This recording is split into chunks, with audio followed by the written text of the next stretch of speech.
My name is Khalid Mahmood. Today's topic is Afghanistan after the occupation. My guest this week is Amina Khan.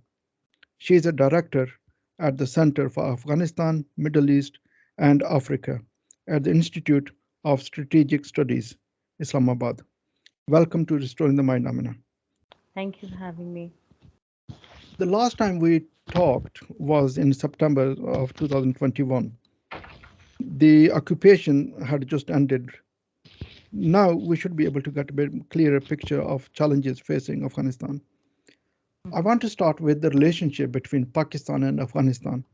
Pakistan did not have a strong relationship with the previous governments, including that of Mr. Ghani. Obviously, Mr. Ghani was more inclined towards India. How is the relationship now with the Taliban? Well, first of all, it is unfortunate to say, but the relationship between Pakistan and Afghanistan, if you see during the past 2 decades, has followed a negative trajectory where, it's been embedded in this vicious blame game, primarily revolving around counterterrorism issues, the border, and of course the question of the Taliban. Now, while we did see certain, periods of stability between both the countries, it was temporary. And this again had to do a lot with foreign presence and I think unforeseeable challenges that both these two countries have faced. Now, there was this notion or understanding that when the Afghan Taliban come into power, the relationship will all of a sudden improve. But I think people fail to understand that the relationship has a lot of historical irritants between them that cannot be resolved just because another political faction takes over. For example, the border is an existential threat and challenge for both the countries. And I'll give you a small example. Since the Taliban dispensation has come into power since August of last year, there has been a rise in cross border attacks between both the countries. So the relationship will remain challenging. Yes, the only difference is that I think the Taliban realize, unlike President Ghani, that it is not about choosing whether it's India or Pakistan, but at least trying to maintain a balance in the relationship. And one hopes that the Taliban will honor that pledge that they have made that they're going to balance the relationship. But here again, let me say that the Taliban also have a lot to live up to in terms of the fact that since they've come into power, they are trying to consolidate their position. They are struggling, trying to come to terms with governance, although security has taken precedence over governance, which is something that one has not seen in Afghanistan. Unfortunately, the border regions are not safe, and again, this comes back to Pakistan, so which is a challenge for the relationship. Moreover, during the past 20 years or so, we have not been able to sign a strategic partnership agreement with the dispensation in Afghanistan, although the Indians have signed it, so have the Iranians. Pakistan does not have anything of that sort. So one hopes that if the Taliban are able to consolidate their position, if they are able to honor their pledges of reform and ultimately get recognition, both these countries can at least move forward to expand the relationship, which has always been very limited and seen through the security lens. For example, we don't even have a water sharing agreement with Afghanistan. And this is very important because we are a lower riparian country and we do need to have some sort of institutional framework. Moreover, trade, for example, the APTA agreement between both countries expired and it keeps on being extended for a 6-month period, which is ridiculous because you see, Afghanistan is an important trading partner for us in terms of our trade towards Central Asia as well as the transit route. So there are a number of areas that both countries need to focus on in order to broaden their relationship. But again, this will solely depend on how the Taliban perform and whether they're able to, deliver on their pledges of reform, which primarily revolve around, human women's rights, governance, and of course, counterterrorism assurances. Okay. My next question would be that who is actually driving this, the wedge between the Pakistan and what's the delay being? Is it the influence of America still there? So that Pakistan and Afghanistan are unable to kind of sort out their differences. Mm. I don't, I mean, initially, yes, I would say during the past 20 years, of course, the role of America cannot be seen entirely positive. But I think now it is more so on the dispensation in Afghanistan. Because look, they are struggling, they need engagement, they need economic assistance to try and govern the country, and they're not able to do that because there is no international recognition. Yes, there is engagement, which in my opinion, entails de facto recognition, but on the grounds there is no recognition. So I think the Taliban are struggling with governance because now they are in government. They are the government in Afghanistan. They're trying to govern at one time, and they're also trying to or deal with these challenges, which include transnational terrorist elements working in Afghanistan, including the ISKP as well as the TTP. Now the problem is that the TTP does have a relationship with the Taliban, but the Taliban have been unable to restrain the TTP from conducting attacks across the border. For example, just in the past month or so, we've had more than around 30 of our security forces killed, and this is a major issue for us. So, and by the way, the ISKP has also been able to conduct attacks from Afghanistan to Uzbekistan. There are also issues of security with along the Iranian and Afghanistan border. So the Taliban need to clamp in on these transnational terrorist groups, because if they don't, they will not get the engagement and recognition they so badly need from regional countries, including Pakistan. And apart from, I think, external presence or interference. Look, one has to call a spade a spade. The fact is that the Pakistan Afghanistan bilateral relationship has historically been strained. Let us not forget that, it was Afghanistan that did oppose Pakistan's membership to the UN initially. So, and then there have been issues over this whole question of Pashtunistan, where, Afghans claim that land up to Attock belongs to Afghanistan. So there are a number of irritants, historical irritants, but that does not mean that the relationship cannot move forward. There has to be a broader framework. And unfortunately, because of the so called war on terror, both these countries have not been able to broaden their relationship, because any bilateral relationship is very broad. It's not just limited to security. It has trade, it has people to people contacts, it has other contours of a relationship. And as I said, this relationship has not been able to develop as it should have because of the instability in Afghanistan that we have seen. Can you clarify again what you just said earlier about the Afghans claiming their Mm. borders to Attock? Is Mm. that still the case? Is that still the case with the Taliban, or is Yes. that the Taliban Uh, are still demanding it as well?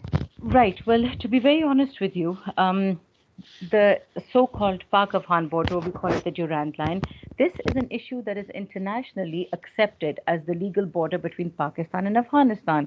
But there are certain elements within Afghanistan, and those do include the Taliban, that have never accepted the legality of the border, because they believe that since the Pashtuns are living on both sides of the border, it should be an open border.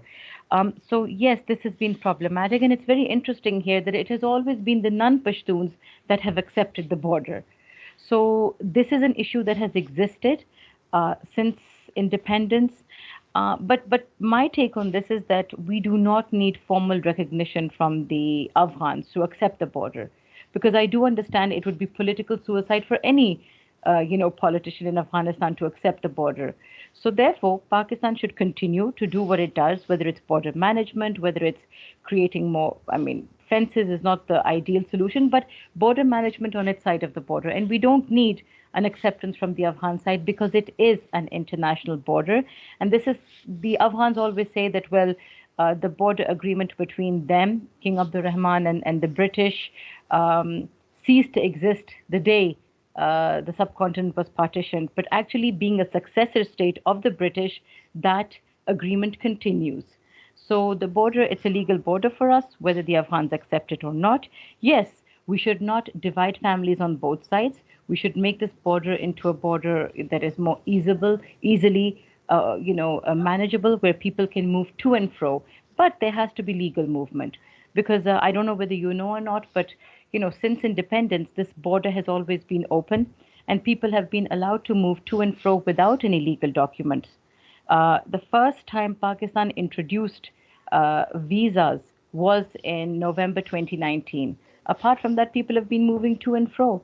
And let me just add one more thing, that daily, the two borders, the two legal crossing points, whether it's Chaman or Turkham, you see more than literally 70,000 people moving daily to and fro.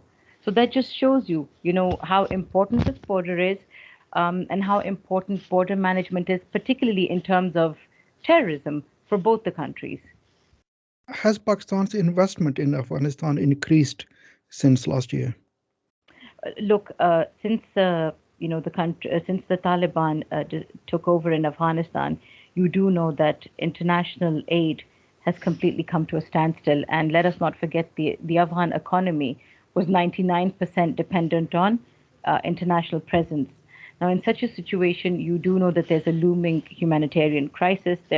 Afghans do not have an indigenous economy. I mean, the fact that 1 in every 3 Afghan goes hungry daily, and that a staggering 95% of Afghans, do not have enough to eat, shows that they need immense support from the international community, but more so from regional countries. And Pakistan, by the way, has been at the forefront calling for the international community to provide much needed humanitarian aid. And more so, it itself, although we have a very weak economy and we have a number of economic challenges, we have provided a lot of aid through the government as well as non governmental organizations. A lot of charities have provided aid, and they continue to do so, whether it's food, whether it's wheat, whether it's medicines, whether it's holding medical camps. So Pakistan, followed by Iran, within the region, and then China. These 3 countries have been at the forefront of trying to provide, much needed assistance to the people of Afghanistan, who continue to suffer on a daily basis. Okay. Now on economics. Mm-hmm. What role is China playing in Afghanistan in terms of investment there, and especially in relation to the CPEC that has been kind of in the pipeline for way too long? And is there any progress on the pipeline? Which I think recently there was a statement by the Kyrgyzstan and government that they want to use the CPEC route as well to sell their natural resources and etc. So how much role is China kind of playing now, and how much progress is being made? Okay, so let me begin by saying that China is viewed very positively in Afghanistan because of the balanced or neutral role that it has played. The Taliban have a great relationship with China, as have other political factions. So this in itself is a starter. Besides that, the Chinese did make investments during the past 20 years, but they weren't able to institutionalize them because of the security situation. But as I said, they have a good relationship with the Taliban. Let us not forget, the Taliban have said that, even when the so-called peace process was going on, that they wanted the Chinese to be the mediators and the facilitators of an agreement. So this just shows you the kind of level of understanding both China and the Taliban have. Now, interestingly, if we go back to President Ghani's era, when the Chinese made a statement and said that they would like to see the extension of CPEC to Afghanistan, President Ghani made a statement while sitting in India where he clearly said that Afghanistan would only be interested in becoming a part of CPEC if Pakistan provided India with the Wagah land route into Afghanistan. So he put conditionalities on it. And hence, because of that, the talks were generally stunted.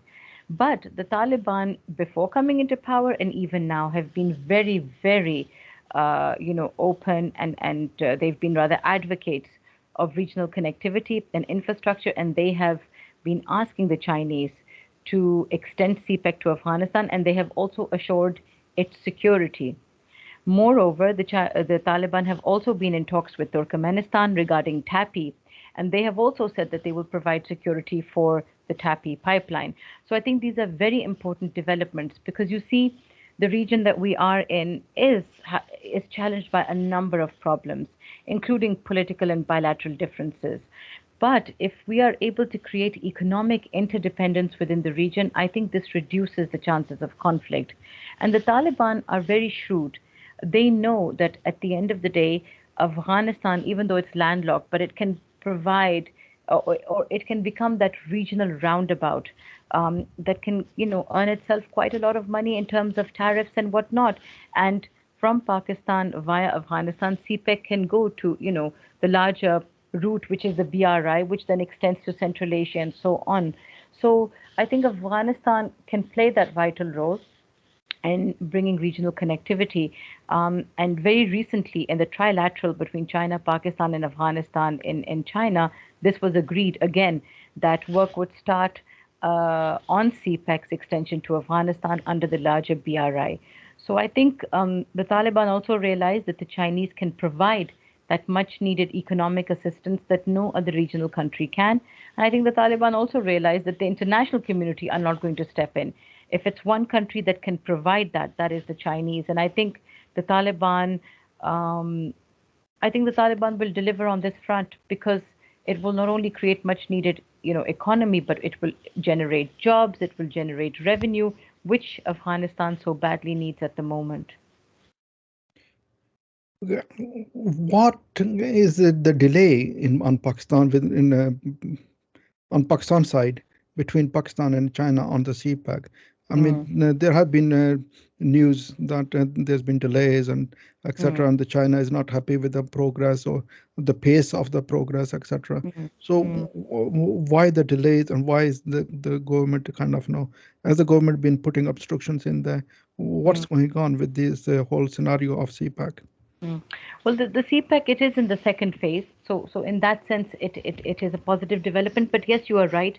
The overall project has not delivered as it has. And I think that has to do with a lot of bureaucratic struggles, bureaucratic challenges, hurdles, in the sense that, the way the Chinese operate is somewhat different from the way the Pakistanis operate. And I think also because, the previous government, when they did come into power, they did begin to scrutinize the projects under CPEC. And I think that caused a delay. But it's a positive development that the new leadership in Pakistan right now, has openly said that it wants the speedy expedition of CPEC, because I think it will play a very big role in providing much needed jobs, economic progress in Pakistan that we lack, and I certainly think that it can deliver. So we are hopeful that within this new leadership in Pakistan, CPEC will pick up for sure. And let us not forget that the internal situation in in Pakistan has also not been very conducive. We do have issues when it comes to Balochistan. So therefore, I think the Chinese also have been cautious. Unfortunately, the TTP and other nationalist groups from Balochistan have been targeting Chinese individuals and interests in Pakistan. So this is one factor, but again, it's not that CPEC has completely been stalled. It hasn't come to a standstill. It's just been moving at a slower pace.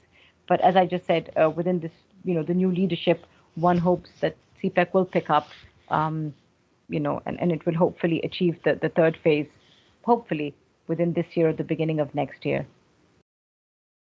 One final question. Does America still have any interest in Afghanistan? For example, any contracts to do with the lithium or uranium mining or anything else of such type? Or was once they left and was a clean break? Mm. Uh, Before I answer that, I just remembered another point, and I think it's important to mention that another factor that has delayed the implementation of CPEC also has been, let us not forget, the Indians have been very open in their opposition to CPEC because it does run through Kashmir, which of course for us is Azad Kashmir, but it's disputed because they call it disputed Kashmir. And also the Americans have also not been very happy with CPEC, and they have opposed it, saying that Pakistan will come under Chinese debt and Chinese patronage. So there has been external elements and pressures that have also affected the growth of CPEC. I just thought I would add that in. Regarding your question, with America and its interest in Afghanistan, look, I think at the moment, Afghanistan is not an issue of concern for the Americans. They are more interested, in what is happening in Ukraine because for them, Ukraine seems to have taken precedence over Afghanistan, which I think is highly disingenuous because the situation that Afghanistan is in today is because of American presence and because of the, irresponsible manner in which the Americans withdrew from Afghanistan. But as I said, for them, it is more about containing China. President Biden made it very clear when he came into power that his government's policy was to focus on containing China, which followed by Russia. And then, of course, this whole Ukraine crisis has erupted. So, for the time being, I think the Americans are trying to put the entire burden or the responsibility of Afghanistan on regional countries. And it expects countries like, say, China to play that role of trying to provide that economic assistance. So it's basically washed its hands of Afghanistan, which I think is extremely disingenuous because Afghanistan needs to be viewed as a collective and a shared responsibility. And I think it's naive of the Americans to think that Afghanistan will remain a regional issue. It has always had global ramifications, and it will come to haunt Europe and the Americans. Regarding economic interests of the Americans, I think for the time being, as I said, they are not interested. They have far bigger plans and it's more domestic. And again, it revolves more around China and Russia, to say the least. Okay. You mentioned Ukraine and you mentioned Russia. Mm. Pakistan, previous Prime Minister Imran Khan went to Russia and made a deal about buying some oil and gas, or maybe and wheat as well. Would that still continue, or with the new government kind of like cancel the contract? Look, when the former Prime Minister of Pakistan, when Imran Khan, when he went to Russia, he consulted all the major stakeholders. So it was not a decision that was taken unilaterally. It was a decision that was taken, in consultation with other major stakeholders, including the military and as well as other, political parties. Number one, for us, Pakistan has an independent relationship with Russia, and it's a nascent relationship. Please remember, it is growing. So one hopes that yes, the agreements that have been signed will hopefully materialize. But I think one factor that might challenge those are the sanctions that are going to be put or have been put on Russia. But I think it's very important for the international community to realize that it is unfortunate, but the visit was already planned. It's another, I don't think anybody envisaged that President Putin would do what he did in Ukraine. But having said that, the Europeans themselves are still buying, gas. Maybe it's reduced, maybe they're going to completely cut off, but certain countries are still buying gas from Russia. Similarly, India, who is Pakistan's neighbor and a very close friend of Russia, continues to buy, energy resources from Russia. So I don't understand why Pakistan should only be singled out for just signing agreements. Because do remember, this is just the experimental phase where certain agreements have been signed. Nothing has actually started to come from Russia. But I don't think this should be an issue. And one hopes, yes, Pakistan wants to diversify its energy needs, and why not? Russia is an important country and it's a regional country. And I think Pakistan should go ahead with whatever agreements have been signed with Russia. Yes, ideally, yes. But the problem I see is that how will Pakistan make a payment in rubles? I mean, that would not be No. acceptable to the Americans. And what apparatus would they or system would they use to make a payment? That again would be, not Pakistan would not be able to use the SWIFT. I don't think, I don't think even the Indians pay in rubles. So I don't think that should be an issue. It's just a matter of, institutionalizing those agreements and bringing them to light. So I don't think that should be a problem.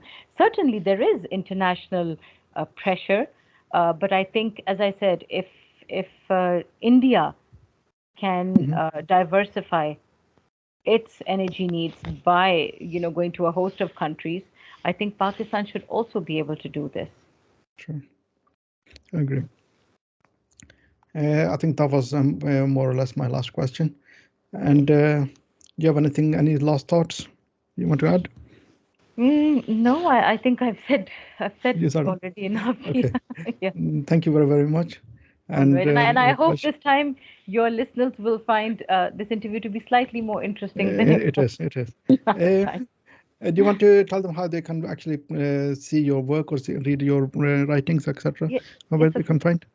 Sure. Well, they're more than welcome to visit the website of the Institute of Strategic Studies.